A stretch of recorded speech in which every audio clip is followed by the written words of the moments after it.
L'Académie de la réussite totale de ce jeudi 15 mai a été comme d'habitude une belle réussite. Dirigée par le coach Pascaline Chwendem Mbuchwing, la dite séance a débuté par un hommage rendu à la République et à l'association FIAD au travers de l'hymne national et du credo français-anglais conduit respectivement par les coachs Junior Banga Mbat et Marturin Mbat Mbat. Au Cameroun, berceau de nos ancêtres, pas des mots et jaloux de ta liberté. Je m'engage à être si fort, rien ne peut perturber ma paix intérieure. I commit myself to only think the best, to only work for the best, and to expect the best. À leur suite, l'entrepreneur et coach Estelle Priso a pris la parole pour décréter la bienvenue aux participants. Je vais demander à chacun de nous de se disposer à entendre une fois de plus ce que Dieu, à travers les différents interlocuteurs aujourd'hui, va nous dire et que chacun prenne des résolutions pour son avenir, pour son présent, pour son quotidien. Je nous décrète une agréable Académie de la réussite totale. Pour la première exhortation de la soirée portant sur l'entrepreneuriat, il y avait le coach Patience Molelobé, ingénieur en génie civil, qui a abordé comme thème « Un bon entrepreneur est un ignorant flexible ». Un bon entrepreneur, par l'expérience, apprend et il se rend compte de son ignorance. Mais il apprend parce qu'il est flexible. C'est qu'au départ, on ne peut pas imaginer qu'on est ignorant. On se dit, bon, comme j'ai cette passion, comme j'ai étudié telle chose, je suis sûr que je vais réussir. Maintenant, avec le temps, on tombe. Donc, l'entrepreneur n'a pas besoin de connaissances particulières pour démarrer l'entreprise. On a seulement besoin d'être flexible et d'apprendre en chemin. Et c'est ça qui est la coïncidence entre l'environnement, la nature et Dieu aussi. Parce qu'il vous suggère une chose, mais vous savez que c'est l'ignorance qui fait que vous ne l'avez pas fait. N'ayons pas peur d'être ignorants, nous serons flexibles parce qu'on apprend par cette expérience, qu'elle soit négative ou positive. La seconde exhortation a été l'œuvre du coach John Malam Pekam, ingénieur QHSE, et a justement porté sur 3 méthodes pour parler l'anglais.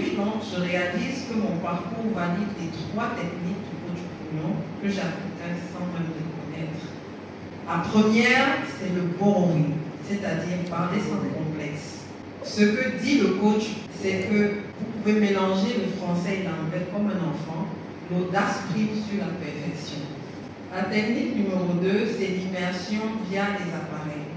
Mon expérience pendant les 10 ans, c'est que tous les outils de travail étaient en anglais. Ordinateur, logiciel, les modes opératoires des équipements, même la machine à café dans l'open space. Donc l'effet invisible, c'est que sans s'en rendre compte, j'ai appris des mots comme upload, database, setting, juste en cliquant chaque jour. Donc, le coach Pognon a donc raison, l'exposition passive crée un réflexe. La technique numéro 3, c'est l'heure sacrée d'écoute. Ce que je veux dire ici, c'est comme le coach Pognon dit, écoutez l'anglais comme une musique. Votre cerveau s'imprègne même sans effort. Ensuite, pourquoi accorder un rendez-vous hebdomadaire à sa compagne était le thème de la rubrique Bonheur conjugal que le coach Françoise Guéoada, assureur, a développé. Cher malheureux monsieur, si vous vous mettez une fois par semaine à la disposition de votre épouse pour qu'elle fasse de vous ce qu'elle veut, pour qu'elle vous amène où elle veut, ouais, papa. Je vous garantis un bonheur sans fin. Il y a un sourire là-bas devant. Chantez, lui comme Jocelyne l'a dit. Amène-moi. Amène-moi. Tu veux là où tu veux. Je suis vrai. Yes. Ça, c'est le coaching. Lorsqu'un homme fait cela, madame est ainsi toujours souriante. Elle rit à tout vent, chantonne toute seule, et met ainsi des pensées positives à l'endroit de son époux. Après un show thème rajeunissant, le coach Modesta Mboui, diplômé en négoce des matières premières, a entretenu les participants sur vaincre la certitude pour vivre Dieu.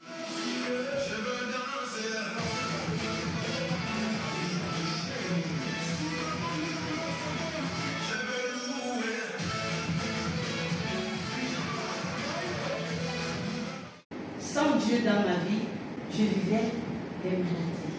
Mais aujourd'hui, plus je me rapproche de Dieu, plus j'ai une santé totale, le bonheur et la joie. Dieu nous parle tous les jours, mais la certitude nous empêche de l'entendre. La certitude peut devenir une maladie mortelle, un piège sans fin, parce qu'elle nous empêche de développer le non-savoir, cet excellent allié du savoir, de l'apprentissage et de la réussite. Lorsque la certitude est trop, on devient borné. Savoir que l'on ne sait pas tout est une force intérieure qui nous ouvre à l'apprentissage et donc à la vraie connaissance. Et pour terminer cette soirée en beauté, les participants ont répondu favorablement à l'appel à contribution du coach Honoré Kandem, vendeur de pièces détachées, avant un puissant atelier de programmation qui a été conduit par le coach Alès Legrand-Tala, agent commercial en télécommunications. Mettons nos trésors au ciel, auprès de Dieu, pas à côté des hommes, là où les termites peuvent bouffer.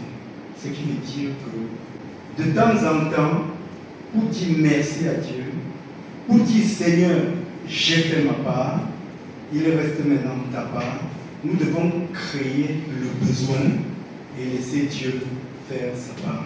Je proclame mon héritage divin. Je proclame mon héritage divin. Je proclame mon héritage divin.